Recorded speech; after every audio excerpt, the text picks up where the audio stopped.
East County Sports Report. I'm Ramon Scott, and I'm joined by my partner, Dave Dickens of EastCountySports.com. Dave, we've got the biggest game in high school football this week in the East County. The Helix Highlanders against the Granite Hills Eagles right here at Valley Stadium. The Grossmont Hills League title is on the line. Both teams are 3-0. We didn't know if we'd be here. We didn't even think maybe we'd be here, but we are here. And it's Friday night right here at Valley Stadium. Yeah, and I'll tell you what, at the beginning of the season, if you would have told me that Helix was even going to lose 2 or 3 games, I couldn't even imagine that. And at the same time, the bigger surprise, I wouldn't have thought that the Eagles would be undefeated at the top of the Hills League.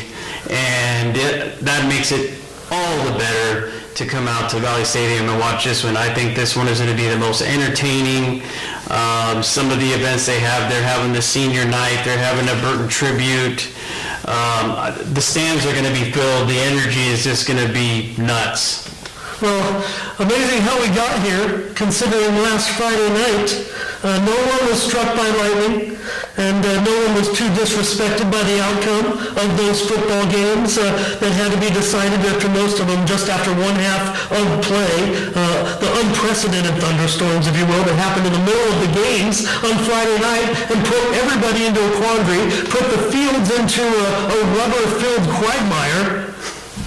Yeah, that was something that I wish my dad was here for, that I could actually ask him, has there ever been anything, besides the fires, of course, that were mentioned, was there any type of situation like this ever in Southern California, in particular the East County, that ran into a football frenzy like this? I mean, I was fortunate to start out at Mount McGill with Elkhorn Valley, and has anything like this, as far as I know, something like that had never taken place? Well, Buena Vista coach Ron Hamamoto told me he'd never experienced a weather-shortened result in 33 years under the Friday night lights. So, for the record, all games were declared finals in the Grossmont Conference in East County football, including Granite Hills' 28-14 win over El Capitan that helped set up this Friday's huge matchup. That was probably the most debated result of the scores in the East County, and the one that took the most time to deliberate and try to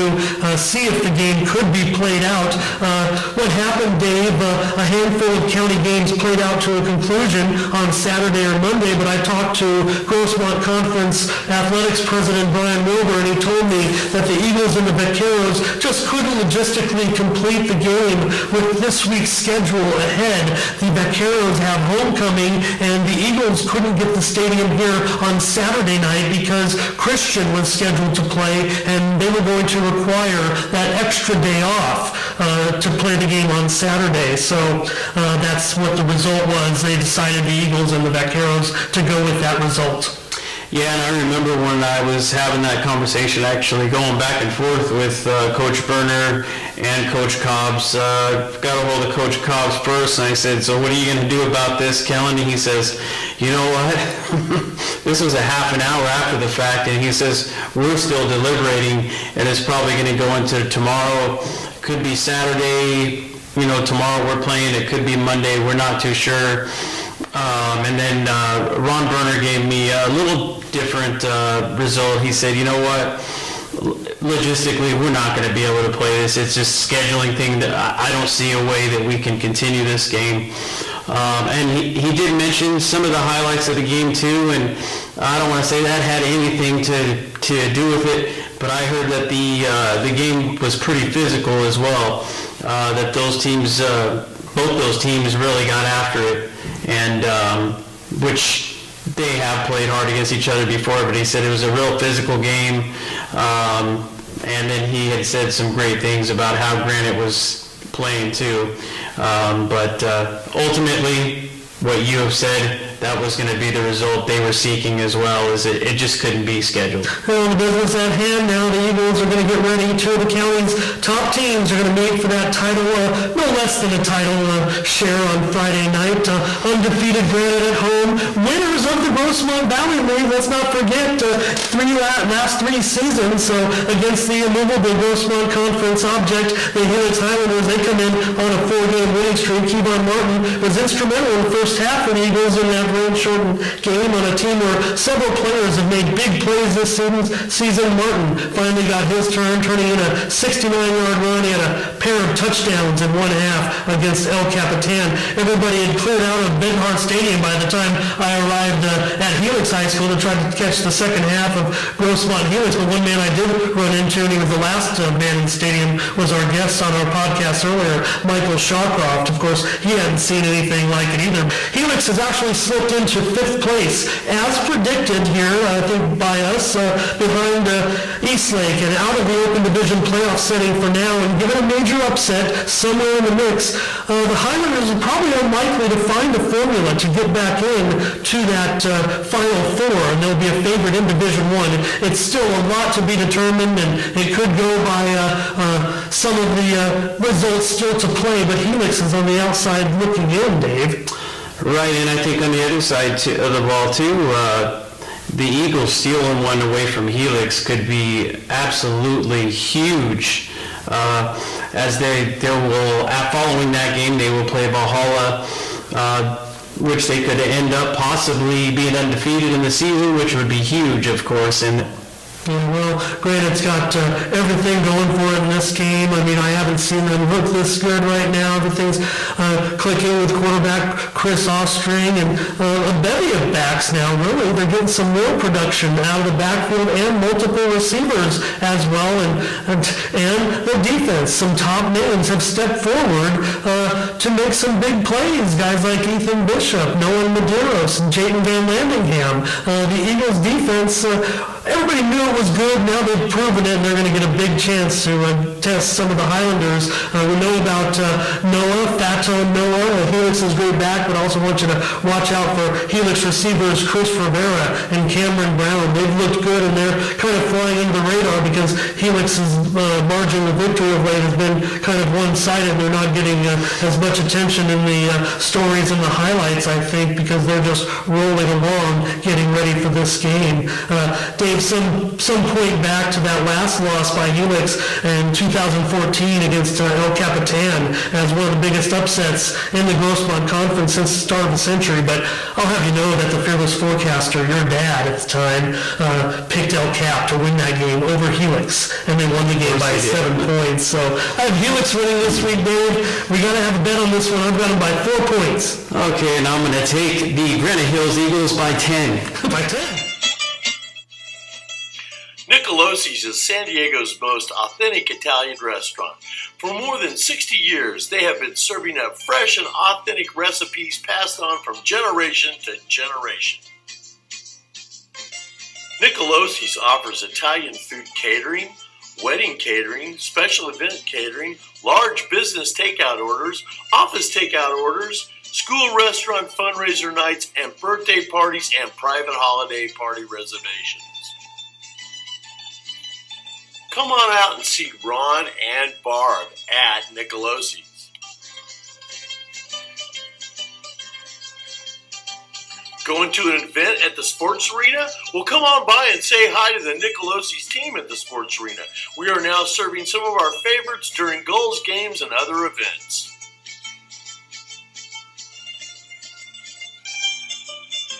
Visit them today for the best Italian food in town. Mangia! Dave Grossmont is going to visit Steel Canyon. The Cougars and Foothillers have played some wild and memorable games over the last several years, but Grossmont's won the last 2 meetings by, get this, a combined 92-28. Grossmont has won those games over the last 2 years, 92-28. The Foothillers rushed for over 200 yards and passed for over 200 yards in last year's game as Grossmont rushed for 6 touchdowns, and they also intercepted 3 Cougar passes. However, this season, the Hillers are going to need to find a formula to make a game of it Friday night against Steel Canyon. I think the key for the Foothillers actually that's much different, and I think that has made the biggest difference in their season this year, which Coach Tom Carlo has also echoed the same, is the turnovers. They had a record amount of turnovers. I don't know if it was 38 or 48 takeaways last year exactly, but that number is cut in half at least or more than that, and I think that's what the big key is for the Foothillers not coming out on top, because they have the offense to do it. Their defense, they've had some injuries there, so that's hurt them a bit. But if they could get that turnover battle going against Steele, but Steele, on the other hand, is so darn fast with Neely and with Watson back there. I mean, those two were real speedy, real quick, and Nathan Barnett, he's the dual threat as well. So I think that Steele should have this one in hand, unless the Foothillers can really come up with some big turnovers. Yeah, the Cougars are 2-1, and they're still technically alive for a share of the Grossmont Hills League title. If they could get some help from Granite Hills, they could possibly get in there for a squeak in for a share of the title. Barnett, known for his running the ball, completed a pair of touchdown passes last week against Mahalo. He found Matthew McGrain on the score sheet, and also Chris Carter. He's been hot. He caught a 55-yard touchdown pass. Skip Waltower stood out for the Foothillers against Helix with 4 catches before that game was called at halftime. It's a pretty tight series all time. Cougars lead 9-8, but some would say that the last 2 years of Grossmont beatdowns were revenge for those come-from-behind wins that the Cougars put on the Foothillers that season, including once in the playoffs. So got Steel Canyon winning this one, however, by 3 touchdowns. Yeah, I'm going to have to say, unless, like I said before, Carlo can get his team to get a couple of strip sacks in there, a couple of picks, which I really don't see happening because, Coach Longerbone has got them getting better at their whole scheme and just getting better each game. And I think they're definitely one of those teams, just like they were last year.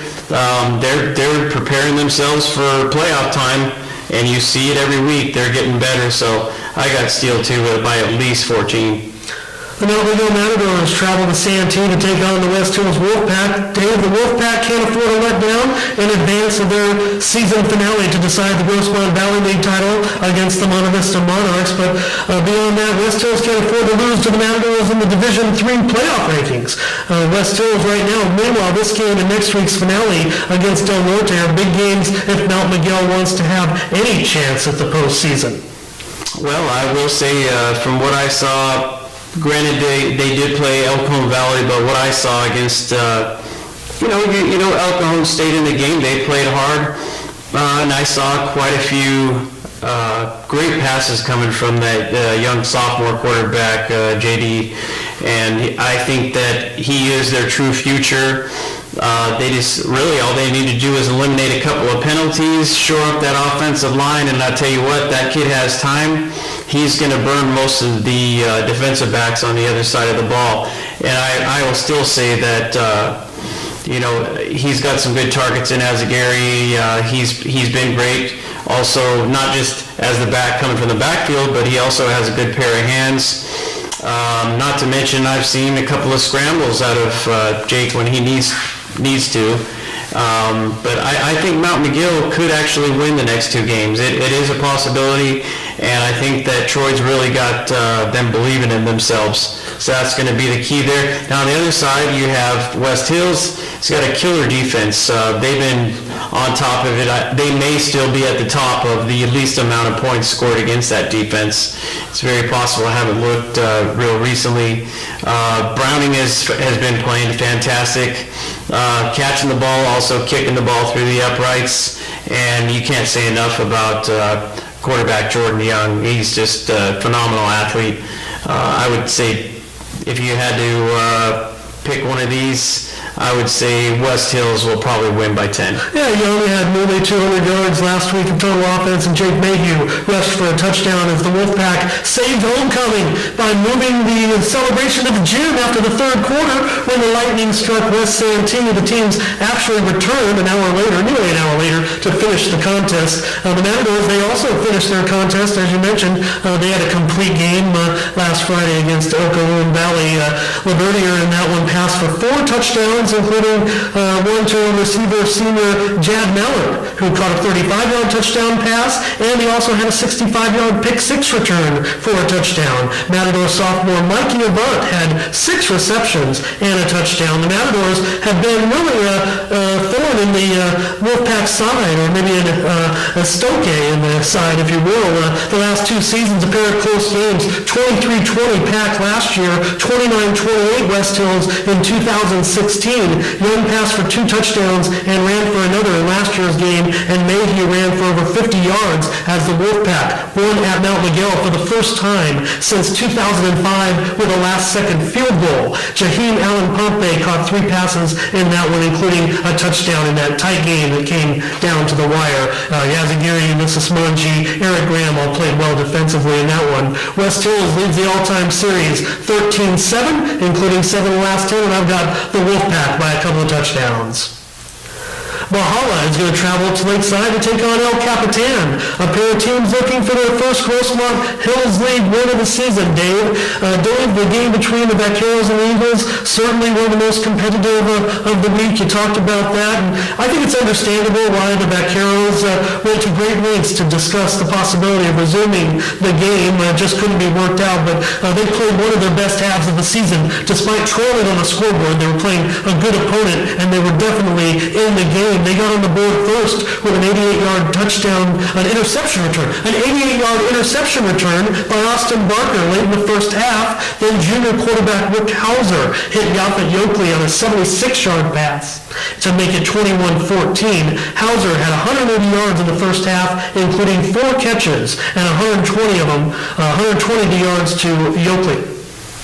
Yeah, I think Hauser and Yoakley are definitely a tandem that are overlooked and underrated. Those two especially, unfortunately for the Norsemen, have been having a real rebuilding season, new head coach, and I think that El Cap has just way too many weapons, and those two that you mentioned, Yoakley and Hauser, have just been on fire. I don't know what the total yardage is at this point, but that's definitely one of the better tandems in the Grossmont Hills League for sure. But I'm going to have to say that with the speed that they have, and then let's not forget about Donnie Green from the backfield, with a good balance there, and a pretty decent defense that El Cap has as well. So I think that the Norsemen are going to have their hands full, and El Cap should win by at least a pair. Should mention El Capitan certainly in contention for a playoff spot still. In fact, right now the Vaqueros could host a first-round game, and the rankings are matched up with West Hills currently, but the CIF might sometimes move those out of the way. But I tell you what, I wouldn't mind seeing those two play again. Valhalla's Kiara Worthy was on the highlight reel again this week, this time forcing a fumble and recovering it as a Cougar was heading into the end zone right at the goal line for a touchdown, and Kiara stripped it and recovered it. El Capitan leads the all-time series 22-17-1, but Valhalla leads this century 8-6. I've got El Capitan by at least 3 touchdowns. Yeah, and I want to touch on that real quick too. One of the reasons also that they did call that one with Valhalla and Steel, I guess Coach Longbone and Coach Gaston actually agreed that it would be better for injury-wise too. Unfortunately, the Norsemen lost 2 players to injury in that game as well, and the way they were talking about it in the slick conditions, that it would be better for both just to get out of there and not have any more injuries. Dave, the Elkhorn Valley Braves are going to travel to Spring Valley and take on the Monte Vista Monarchs. Monarchs senior running back Jamon McClendon had one of his typical games on Friday night, 329 yards and 5 touchdowns. But guess what, Dave? That was in the first half before the rains came. 329 yards, 5 touchdowns in the first half before a thunderstorm ended the Monarchs' festivities in a 35-0 win over Santana during Santana's homecoming at Community Stadium. But they still got the fireworks off, and it was a fun time. Yeah, I think for Santana it's been an up and down season, tale of 2 halves, if you will. Even with the injuries at the beginning of the season, they were at a 4-1 mark for a while there. And then as of late, some of these league games have been pretty tough on the Sultans. This one here, I definitely, and I'll tell you, Coach Estes always gives much credit to anybody that is coaching for the El Cajon Valley Braves. He speaks very highly of the program and has most every time I have discussed this with Coach Estes. So he definitely knows that he's got a team that he's going to play that's not going to quit. They're going to play 4 quarters.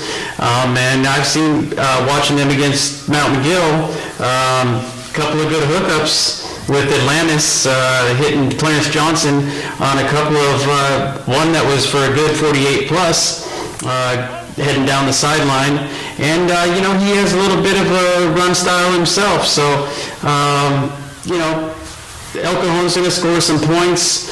But I think that ultimately we know that who's got the firepower, and McLennan in himself is, it's going to be hard for them to stop him, those DBs and the front line. Well, mentioned against the Sultan sophomore defensive back Darren Barkins had an interception, and seniors Jack Walker and Blake Schmidt recorded sacks, and Logan Schmidt had a quarterback hit, forcing a fumble and a recovery, which resulted in another McClendon touchdown. Also for the Braves last week, Demarius Hyde had 5 tackles and a sack, and Daryl Davis had an interception. Monte Vista leads the all-time series 27-16-1, and I got Monte Vista winning this one. Dave, Mountain Empire is going to play Calipatria, but I'll tell you what, the big news came out of Pine Valley on Friday night. Mountain Empire sophomore Marcus Smith, he had a long scoop and score touchdown on a botched field goal in the first half, and then later caught a game-winning 30-yard touchdown pass with under 30 seconds remaining from Gabriel Highborn, lifting the Redhawks to a dramatic 21-14 win over rival Holtville. And the biggest game of the season at Red Hawk Stadium. The win gives the Red Hawks not only the victory over their biggest rival, but they don't even like to say their names, but it also gives them the inside track to the Manzanita League Championship. Yeah, I think they definitely, we talked about it at the beginning of the season, that they probably had the team this year to take care of league, and that was the key was to get that team from the desert, or as you said, the H word.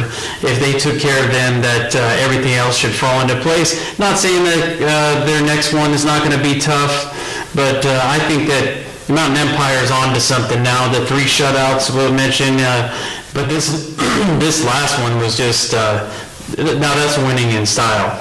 But I think Mountain Empire has been overlooked in their league in particular, and I think that they're going to win that thing, and they're going to play well in the CIF. Well, Highland also threw a TD pass to Marquise Davis that tied the game 7-7 at halftime, and the big play was a 40-yard pass to Dallas Prince that took the Redhawks to the Viking 30. Then Highland hit Smith. What a moment, and I've got the Redhawks winning again this week over Calipatria by at least a couple of scores. Yeah, I'm going to have to agree with you on that one, at least by 14. And Saturday night, the La Jolla Vikings are going to come to Valley Stadium and take on the host Christian Patriots. Dave, the Patriots were handed an awkward 21-0 defeat in the anticipated matchup against Cathedral Catholic last Friday night. The teams only played a quarter and a half, which the Christian brass figured would go down as a no contest, but the Patriots later accepted the defeat at the hands of the Dons, which turns out to be the first loss of the season for the Patriots. Yeah, I happened to be on the phone actually with Coach David Beezer at the time, and there was a lot of racket, a lot of talking in the background about what was going to happen, and at the time it was pretty fresh. He thought that for sure it would be no contest, and then later, of course, we found out that the next day that they would have to take the defeat, but he thought for sure since either that or that they could have a rematch. But due to scheduling, once again, there's just too many factors. They took the loss, and that was a tough one too, because against Cathedral, I thought that they would definitely compete, and it would last. It would come down to the wire, maybe by a touchdown or a field goal. But at any rate, that one's over. They're moving on. I think that they definitely have the offense and the defense to defeat the Vikings. The Vikings aren't having a stellar year, so it should be, if the Patriots play like they have most of the season, they should have at least 3 touchdowns up on these Vikings. Yeah, the Vikings, they got one of those awkward wins as well last week. They ended up actually beating University City and would have to be classified as an upset, but they didn't play the full game. The final score was 17-0. La Jolla wins the game over University City, went down as an official game, and that was a big win for La Jolla. They're going to come into this game. The Vikings actually lead the series against Christian 7-2, but the Patriots won a game that really counted, taking a 42-28 decision in the 2014 CIF quarterfinals. La Jolla won the series debut all the way back in 1984. Patriots won the game in 85. I've got Christian by 4 touchdowns. Easily. All right. Well, that's going to do it for the East County Sports Report. I'm Ramon Scott for Dave Dickens. Thank you for joining us.